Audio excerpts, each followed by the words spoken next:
Alright, so the first ban restriction announcement for 2026 just went live, and it's got me wondering if I'm looking at the ban list the same way that the rules committee is. Now, the first bit of good news is that there's no new bans, meaning that everything from Avatar and Final Fantasy has all been completely fair and balanced. Nothing's had to be taken out of their emergency bans, which is great, right? Commander's in a good place. And that also means that cards that we've taken off of the ban list and onto the game changers like Coalition Victory or Sway the Stars have been perfectly fine to reintroduce into the game. This is fantastic news. It means that Magic and Commander is growing as a format. So we're no longer just like rolling over to the same things that we were before. But time will tell if the same thing can be said about the two new unbans that we have, Biorhythm and Lutri. Now, Biorhythm makes all the sense in the world to me. It's in the same line of thinking as unbanning Coalition Victory, because yeah, it's a card that says you get to win the game right on it, but you have to jump through a lot more hoops than even Coalition Victory. You need to make sure that no one else has creatures, that you have creatures, and you have to get up to 9 mana to do it. In modern day Commander,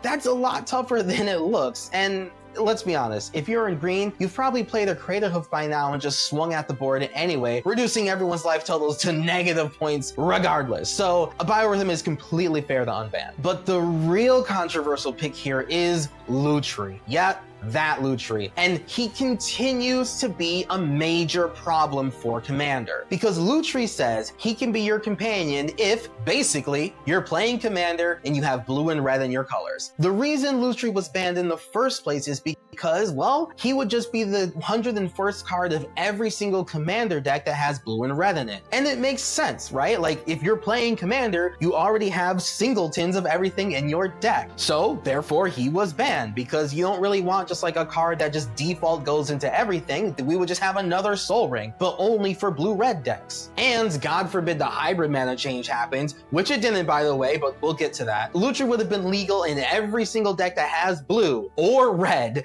and that would just be such a pain. So how is this not happening? Well, Lutri is unbanned in Commander, but he is still banned as Companion.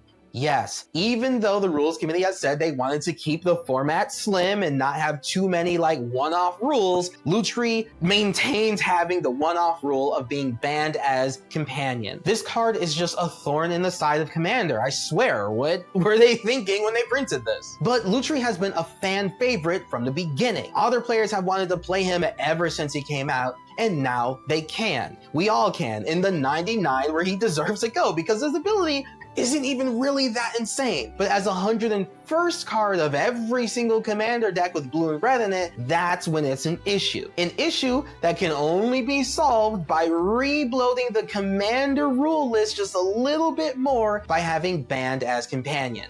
Luckily, Lutri will be the only card probably ever that will be banned as Companion. So you're just going to have to remember, hey, yes, you can play this card. No, it can't be your companion. Honestly, people act like that's a really big stretch and it's just making the rules so confusing to new players.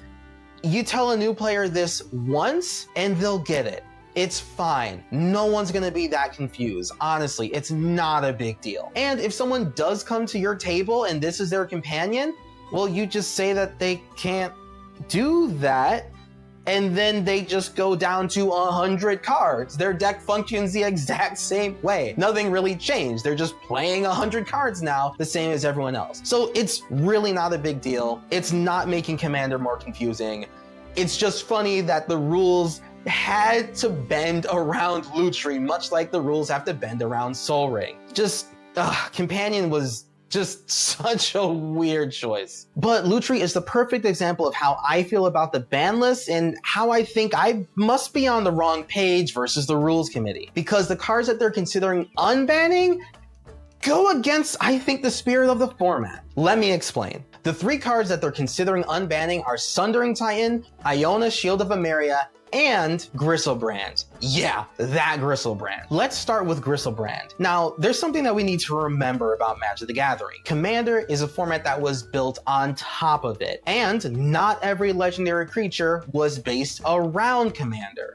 They are now, don't get me wrong, they definitely are, but back when Griselbrand came out, it was for the 20 life format, that is 1v1, not the 40 life format. Going from 20 to 13 for 7 cards was an actual risk, and it was riskier to do it again. But in Commander, going from 40 to 33 and then lower from there for like 3 more triggers is perfectly fine. And you're probably going to find the combo pieces that you need to just win right then and there. Is this what the card was designed to do? Not necessarily. Is it definitely much more powerful because it's taking advantage of the core rules of Commander? Most definitely. And for the longest amount of time, that was perfectly fine for me as a reason to have him banned. When cards take specific advantage of the baseline rules of Commander, right? Not like the quirks of like, oh yeah, Commander tends to have a lot of mana, so you can play these big spells, whatever. But specifically taking advantage of the core rules like color identity and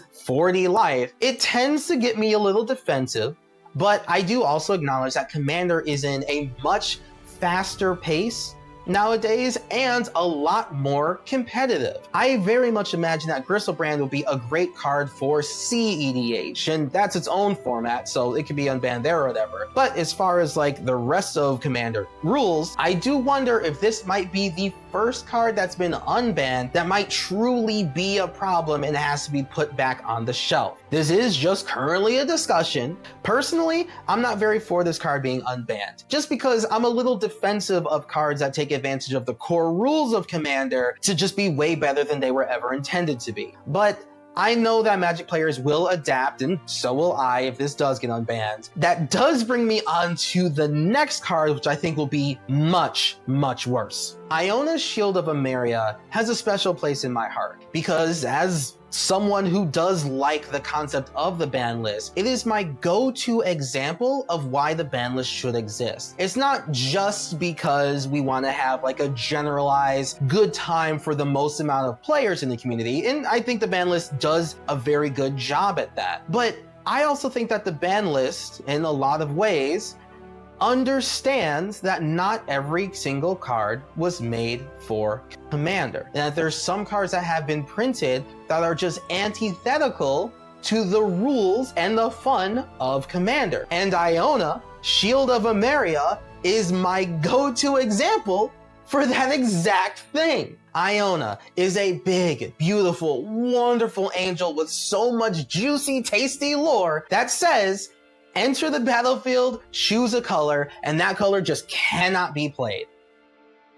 Do you see why I might have an issue with that in Commander? Commander, from its core baseline rules, is about color identity, right? The cards that you play, that you have access to, are based around the colors that you have available. Your Commander colors will determine the rest of the deck. And it determines that more than synergy with your Commander, than kindred typals with your Commander, than your Commander's power and toughness and mechanics and all of that.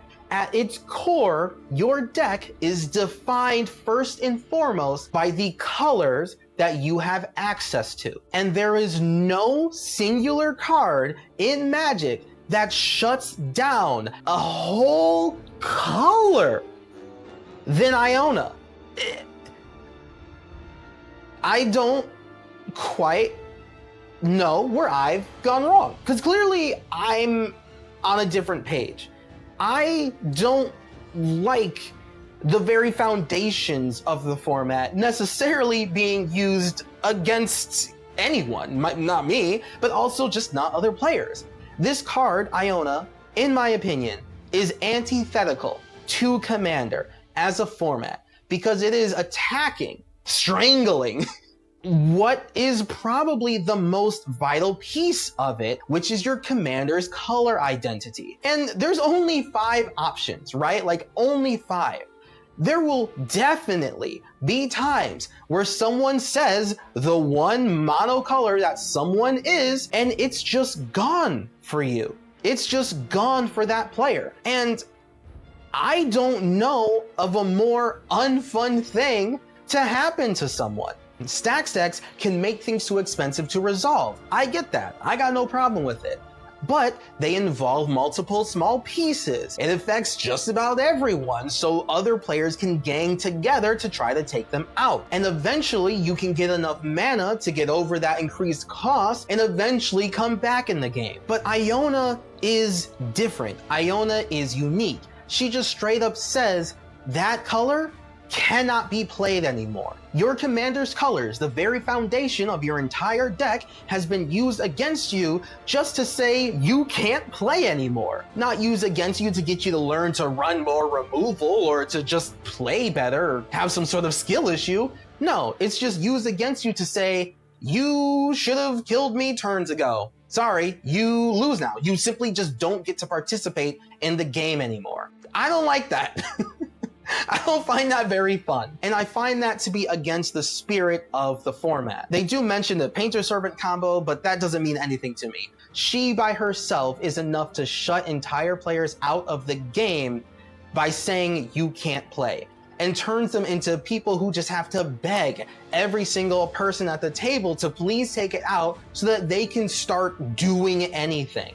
And that's just not a position that someone should be forced into just because they chose the wrong neighborhood. And let me be very clear, I would use this. I would 100% use this card to shut people out of the game. And I would do everything to protect her. Now, I do promise the goal of the deck that she'd be in is to put people in this stranglehold where they have no choice but to concede that turn, not like, hope for a brighter tomorrow or maybe they'll get out of this. It's like, no, I will play her, I will make copies, I will shut everyone out, just concede now so we can go to the next game. That's what I would do. That's entirely who I am. But at the same time, I know other players would just play this just to say like, ha ha ha, you can't play Jason, and have no real follow-up, right? The rest of the game would still proceed normally with you just swinging a 7/7 at somebody else while someone just has to sit there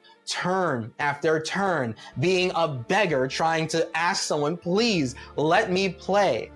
I don't like that, okay? I want any sort of shutdown mechanic like this to be something that just shuts the game down for everyone to say that you win, but not to say that one person gets screwed over the most and the rest of my game plan is just to proceed as normal. Like, can you imagine all of the Jihada Angel decks that would run this? Those decks aren't necessarily about ending the game quickly. It's about playing as many cute angels as you can. And someone will play Iona. It'll be the only angel they play that turn. They'll name a color. That person is just out of the game. And then the rest of the game plan is just like, oh, I'll just play more angels and I hope that wins the game for me. I don't think that's okay. I think that Iona Shield of Emeria is antithetical to Commander. It has been my #1 example for why the ban list does exist for a very long time. So yeah, I am being a little over defensive about it being taken off of there because it makes me question, damn, I must have just been wrong about the reason the ban list exists. And it's gonna force me to do some rethinking. It's not impossible, I'll accept that, but man, I never thought Iona would be on the list of cards to come back. I would have never thought in a million years. And I'll be honest, I hope that she doesn't.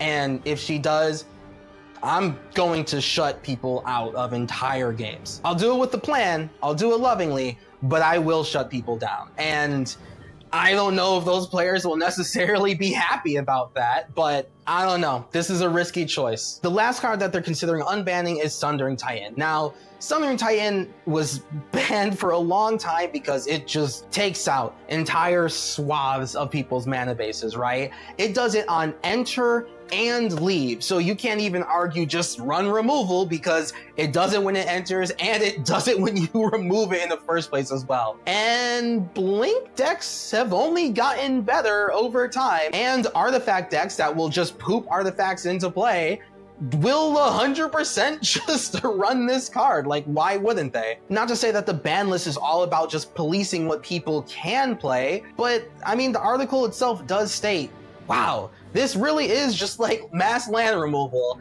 and it happens on ETB and Leave the Battlefield. Yeah, it'll be on the game changer list, so it's only in brackets like, 3 and higher, but yikes. I mean, 5-color decks beware. Triomes, just eat your hearts out, because you will be taking down a massive peg with this card, and I'll probably run it.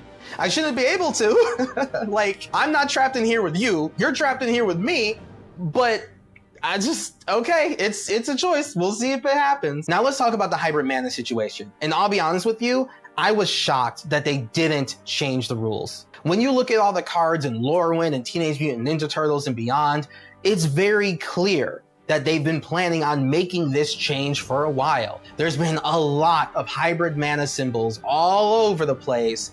And to me, it was just a done deal that they would be making this decision. And like, I am so happy that they didn't, because I personally think that the hybrid mana change is the scariest thing to be on the horizon for Commander in the future. Not because of the cards that it would like unleash onto the format, but because of what it would mean for the future. What Magic will do in the future to like make sure that mono white has extra combat spells, or like mono white has a counter spell that's like a real counter spell. I truly do believe that in order to push cards in the future, Magic will release hybrid mana symbol cards that give certain colors abilities that they just should never really have access to as far as like the color pie is concerned. I truly believe that Wizards will in the future print like a hybrid mana spell that just gives mono black the ability to just destroy artifacts and enchantments simply because mono black needs it. I mean, the color pie for black just doesn't really make it work that way. And it's okay for black to have those weaknesses. But in the current Commander climate, they don't seem to want any color to have any weakness to anything. And the hybrid mana change would be their ability to address every single potential feel bad situation for every single color, to the point where there's just no difference between them. Do I like color pie break cards? No, I'm not really that happy with Harmonize. But I really do believe that they'll just make Harmonize again, give it a hybrid mana symbol, and just be like, well, I mean, like, we're perfectly in line to do that. Green just draws now. Doesn't matter if there's creatures on the board, they just do. And they'll be perfectly within their right. And I just don't like that. I'm just not really happy about that, in my opinion, eventual future. The hybrid mana change wouldn't destroy the color pie now, but it would give them the ability to just ignore it in the future. But they did not make that change. They're actually apparently listening to feedback. Maybe even mine, maybe even yours. They said it was about a 50-50 split, and I will keep on preaching why I think it's a terrible change. And if you think it's a good idea, you should do the same. Make your voice heard, make your opinion known. I certainly will. But I do appreciate the restraint that they do seem to be showing here.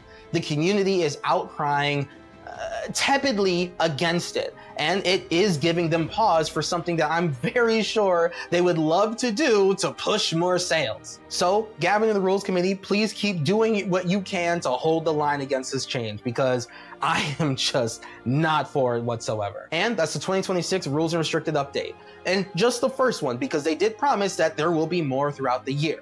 So that hybrid mana change could happen at any moment, and Iona could be hitting the table any day now, and I will ruin as many games as Magic will allow me to do, because that's just the future that we're in right now. So tell me in the comments down below what you think about their changes. Does anyone agree with me with like the purpose of the ban list? Like, am I just alone here thinking that cards are not good for Commander because Commander just makes them stronger than they were ever intended to be?